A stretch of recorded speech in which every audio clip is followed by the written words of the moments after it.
questa storia venga sempre ricordata, che Venezia resti un presidio di libertà contro ogni... Ricordiamo, onoriamo la memoria dei cittadini veneziani. Di comunità, le città vivono nella memoria. La ministra Roth non per chiudersi nel passato. E questo bisogna che ne siamo consapevoli.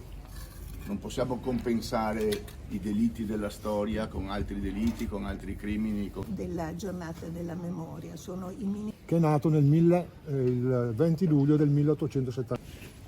A questa cerimonia La guerra alla Shoah siamo stati lasciati soli. Lo sappiamo, lo stiamo vivendo anche nei nostri giorni. Vediamo la prossima tappa che è qua vicino, in Calle Larga San Lorenzo, giù del ponte. Praise God, praise God, praise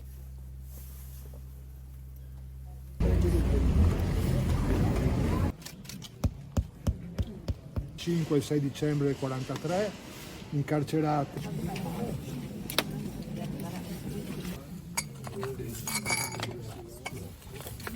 Che sono stati arrestati.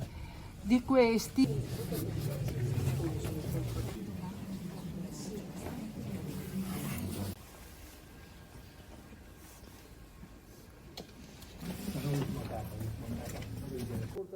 Paola si era nascosta nella casa di cura La Quiete di Varese.